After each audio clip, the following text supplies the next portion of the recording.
My family went on a 2-week vacation, offering me a second job to support their lifestyle. Cook us dinner. They texted me before returning, so I set them a table, but it was all I left them before I moved out. My family left on a 2-week vacation, and before they left, they expected me to handle extra work to support their lifestyle. They even texted me to set the dinner table when they were on their way back, and that was all I managed to do for them before I finally moved out. My name is Shirley, and I just graduated from State Community College last month. I made it through on a full scholarship, which worked out since my parents made it clear from day one they wouldn't be financially supporting me. I didn't mind, I never wanted to be a burden. So I picked up a job at The Grind, a local coffee shop near campus, and worked there throughout college. I saved enough money to buy a decent laptop for my studies and even a new phone when my old one finally gave out. What really bothered me though was watching how my parents always helped my older sister Janet whenever she came over. Janet's been married to Greg for 5 years, and they have 2 kids. Tommy, who's 4, and little Sarah, who just turned 2. Every time Janet visited with the kids in tow, my parents would hand her cash. "Here's a little something for groceries," Mom would say as she pressed bills into Janet's hand, and Dad would add, "Buy the kids some new clothes," while reaching for his wallet. After the 3rd time that month, I pulled Mom aside in the kitchen and asked, "How come you guys help Janet with money, but you've never offered any help to me?" I tried to keep the hurt out of my voice, but her face hardened. "Janet has children to take care of," she snapped. "You've only got yourself." End of discussion. Then graduation day came, and my parents threw a big party at our house. I should have been thrilled, but I knew they were using it as another chance to flaunt their supportive parenting. "We'll handle everything," Mom said. "You just focus on enjoying your big day." I later discovered that handling everything meant dipping into the $500 I had saved over the last 2 months to cover the party. They invited every relative and all their church friends. Throughout the evening I heard compliments like, "You two have done such a wonderful job with both your girls," from Aunt Marge, and "The way you support them is just amazing," from one of Dad's coworkers. I stood there with a forced smile, biting my tongue so I wouldn't reveal the truth. As the party wound down, Uncle Pete cornered me by the punch bowl. "So, Shirley, what's next for you? Got any plans now that you've got that degree?" I replied, "I'm planning to get a job and rent my own place." Before I could say more, Mom swooped in, draping her arm around my shoulders. "Oh, Shirley doesn't need to rush into renting," she cooed in that sweet voice she uses when she wants to impress people. "You can stay here with us for now and save on rent." I stared at her in disbelief. This was the first time I'd heard such an offer. Uncle Pete remarked, "That's so generous, Linda.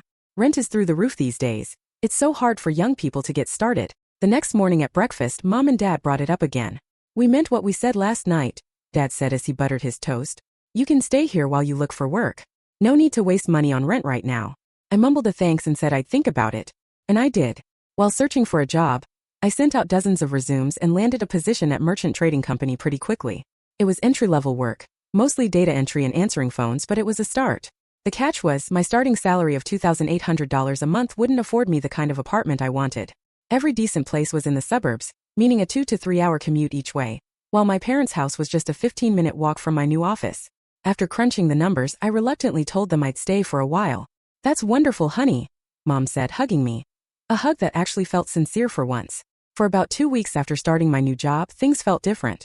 Mom made my favorite meals, and Dad actually asked about my day when I got home. I started to believe maybe they were finally beginning to appreciate me. But then my first paycheck arrived. "Shirley, we need to talk," Dad said that evening at dinner. Mom nodded, adding, "We're so happy to have you here, but you're a working adult now." "That's right," Dad continued. "So we expect you to contribute $400 a month for rent and another $200 for food." I nearly choked on my meatloaf. $600 a month was more than 20% of my take-home pay. I hesitated. "That seems steep." Mom quickly shot back. "It's far less than what you'd pay for your own place, and it includes utilities." With no good counter, I agreed. And so began my new routine. Working Monday through Friday, paying rent on the first, and trying to save whatever was left. My savings weren't growing as fast as I hoped, but at least they weren't shrinking.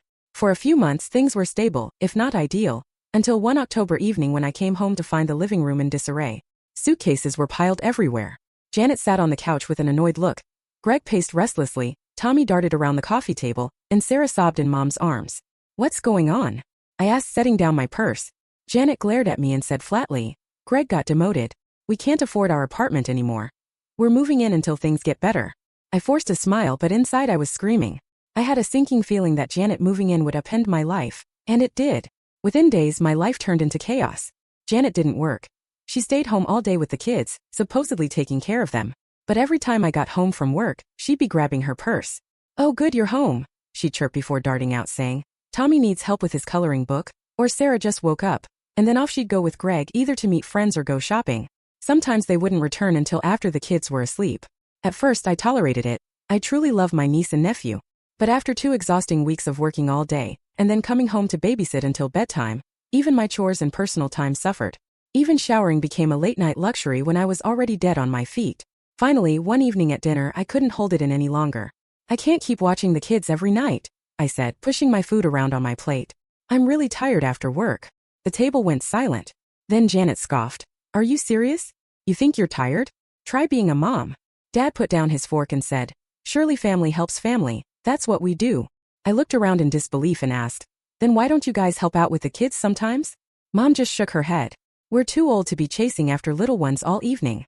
For the next month nothing changed. I continued babysitting, working, and paying rent.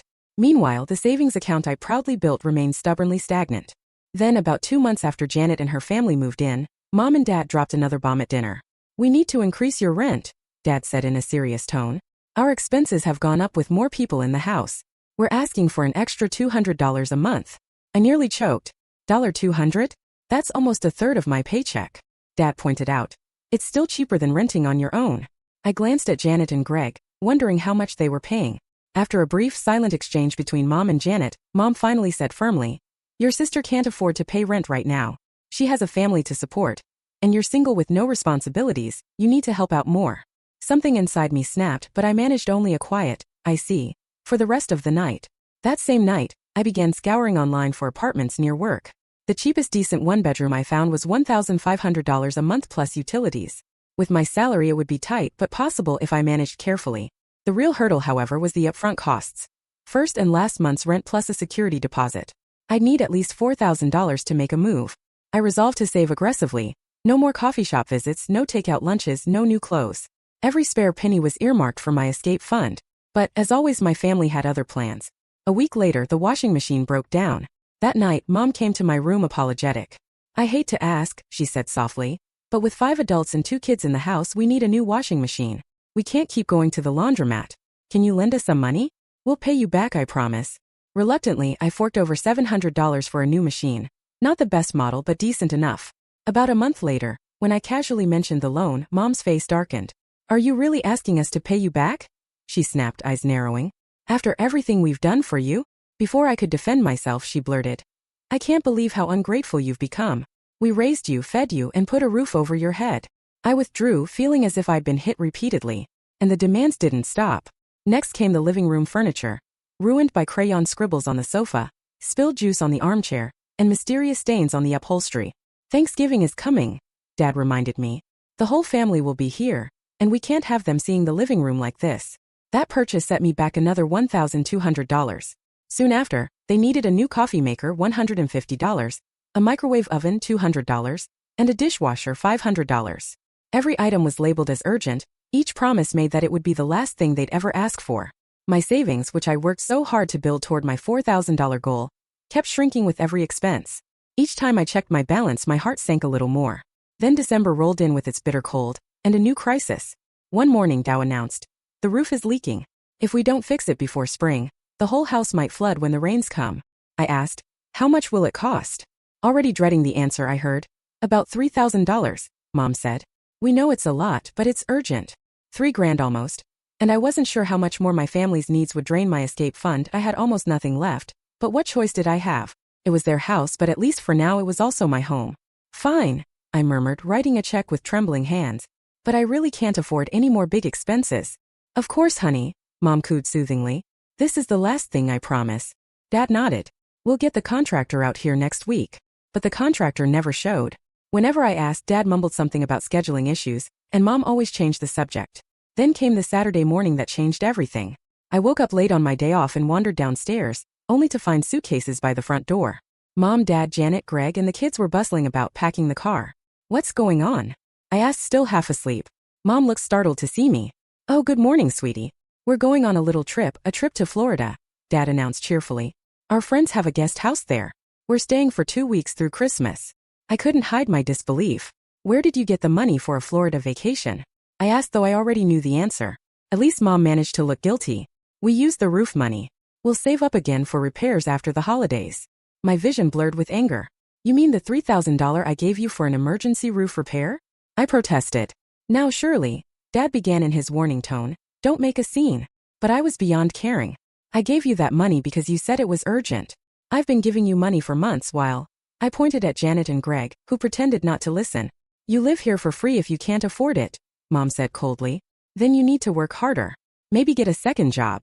Janet added sharply. That's what adults do when they need more money. And just like that, they left. I was alone in the big empty house with the leaking roof and a breaking heart. After they drove away, I sat at the kitchen table for what felt like hours. The house was quiet for the first time in months. No kids screaming, no Janet complaining, no parents guilt-tripping me into doing something. In that silence, everything became clear. They would keep taking until there was nothing left of me. Not my money, not my energy, not my self-respect. I scrolled through my contacts until I found Lisa, a friend from work. She had mentioned a few weeks ago that her sister was looking for a roommate. Hey Lisa, I said when she answered. Is your sister still looking for someone to share her apartment? Can I get her number? Lisa told me that her sister, Megan, lived in an apartment just 2 blocks from my office, with a perfect location and reasonable rent. I called Megan immediately. After I introduced myself, she said, You're super reliable and clean. I'd be happy to have you as a roommate.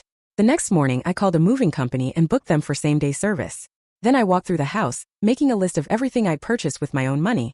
The washing machine, the living room furniture, the coffee maker, the microwave, and the dishwasher.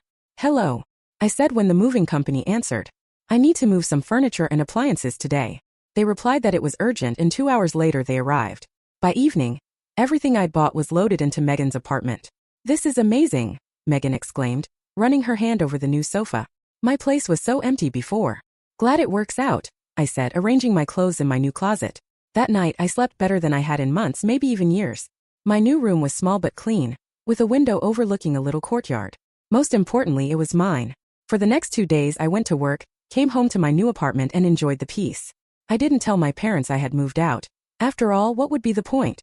Then 2 days before Christmas, my phone buzzed with a text from Mom. We'll be home tomorrow afternoon. Please have dinner ready. Nothing fancy, just something warm. I couldn't help but laugh out loud. They still thought I was their personal chef, maid, and ATM. The next day, I left work early and returned to my parents' house one last time. I ordered food from a cheap Italian place nearby. Pasta, salad, garlic bread. I set it all out on the dining table, which was now the only piece of furniture in the living room. I even put out plates and silverware. Then I left, locking the door behind me with a key I would never use again. On Christmas Eve morning, I woke up to a barrage of missed calls and angry texts from Dad. Where is all the furniture? Call me now. From Mom. What have you done? Call me immediately. And from Janet. You are such a selfish bastard. Mom added. I'm crying because of you. I silenced my phone, made myself a cup of coffee in the new coffee maker, and at 10 a.m., after breakfast and a shower, I finally called Mom. She answered on the first ring. Shirley, what is going on? You can't just take things from our house. I replied calmly. I didn't take anything that wasn't mine. I paid for all of it. Check your credit card statements if you don't believe me. But where are you? I moved out. I found a place closer to work. There was a pause. Then Mom's tone softened from anger to pleading. Honey, come home. Let's talk about this. Christmas is tomorrow. Family should be together. Family doesn't exploit each other. Family doesn't take $3,000 for an emergency roof repair and then spend it on a vacation to Florida. We made a mistake. Mom admitted. We'll pay you back. Just come home for Christmas. I almost wavered, until I heard Janet's voice in the background. Tell her we need money for the roof repair now. That was the final blow. My resolve hardened. I'm not coming back. Not for Christmas, not ever. And I won't give you any more money. The roof isn't my problem, I finished. You own the house, figure it out. Ungrateful. Mom started, but I cut her off. Goodbye, Mom. Merry Christmas. I hung up and blocked their numbers, Mom, Dad, Janet, even Greg. Then I turned off my phone completely and went for a long walk around my new neighborhood. The next day was Christmas. Megan had gone to her parents' house for the holiday, so I had the apartment to myself. I made a nice breakfast, watched Christmas movies, and even ordered Chinese food for dinner. Some might say it sounds sad to spend Christmas alone, but for the first time in years I felt at peace. No one was taking advantage of me, no one was making me feel small, and no one was draining my bank account or my energy. 6 months have passed since I left my parents' house. 6 months of peace, saving money, and building a life that's truly mine. Living with Megan has been wonderful. We get along, split the chores fairly, and respect each other's space. On weekends we sometimes cook dinner together or binge-watch shows, but there are no obligations or guilt trips if I want to spend an evening alone in my room. Last month my cousin Rachel called. I thought you should know, she said hesitantly. Your parents had to take out a loan to fix the roof. I wasn't surprised. How do you know? I asked. Your mom told my mom. She made it sound like they're struggling because you abandoned them. Rachel paused. I told my mom what really happened. I hope that's okay. It's more than okay, I replied. Thank you, Rachel. Rachel also mentioned that Janet and her family were still living with my parents, but things had changed. Mom and Dad had started charging them rent and making them contribute to groceries. Work has been going well too. 2 months ago I was assigned to lead a small project team and I knocked it out of the park. Yesterday my boss called me into her office. I'm really impressed with your work, she said. We're creating a new assistant manager position in the department, and I want you to apply for it. Really? That would be amazing, I said, trying to contain my excitement. The salary would be $48,000 a year. A significant bump from what I was making. A $10,000 raise means I could get my own place sooner than I'd planned. That night I started browsing apartment listings online. Nothing too fancy, just a small one-bedroom within walking distance of work. I found a few in my price range, all available in June or July. Perfect timing if I get the promotion. I've also been researching interior design. Nothing expensive, just ideas to make a space feel truly my own. I started a digital mood board with color schemes, furniture styles, and organization hacks. I'm thinking light blues and grays with yellow accents, minimalist furniture, lots of plants. A calm, peaceful sanctuary that's all mine. Last weekend at Target, I saw Mom, Dad, and Janet pushing a cart down the home goods aisle.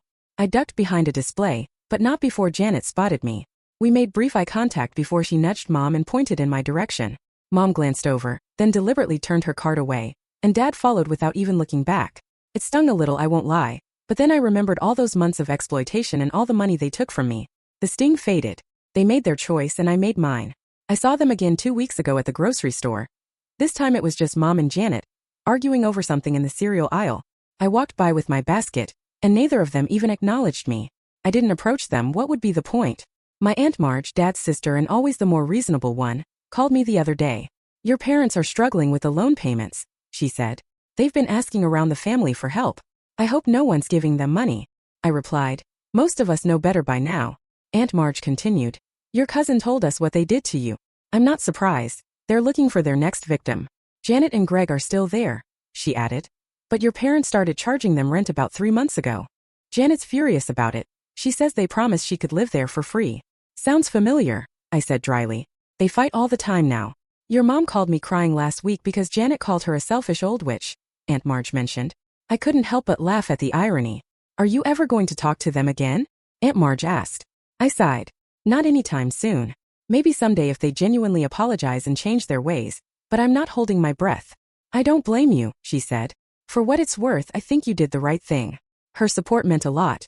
It was good to know that not everyone in the family believed my parents' version of events. Last night, Megan and I were having dinner when she asked if I'd found any apartments I liked. A few, I said. I'm waiting to hear about that promotion before I make any moves. I'll miss having you as a roommate, she said. But I get why you want your own place. Thanks for understanding, I replied, adding. And for being such a great roommate these past 6 months. You really helped me when I needed it. That's what friends do, she said simply, and she was right. Real friends and true family help each other without keeping score. Without exploiting vulnerabilities. This morning, I got an email from HR asking me to come in for an interview for the assistant manager position next Tuesday. I spent the afternoon preparing answers and picking out an outfit. When I hung my blazer in the closet and caught a glimpse of myself in the mirror, I looked different. More confident, less weighed down. I wasn't just smiling more. There was a lightness that hadn't been there before. 6 months ago I was drowning financially, emotionally, spiritually. I was being drained by people who were supposed to love me. Now I'm building a life on my own terms. I have a shot at a better job. I'm saving for my own place. And I'm surrounded by people who respect me. Do I miss my family sometimes? The honest answer is yes. I miss the family I wished I had. The one that would have supported me like they supported Janet. The one that would have been proud of my accomplishments. The one that would have treated me with basic respect. But I don't miss the family I actually had. The one that saw me as nothing more than a resource to be exploited. Maybe someday they'll change. Maybe someday we'll have a relationship again. But I'm not waiting around for that day. I'm moving forward. My life is just beginning and for the first time it truly feels like mine.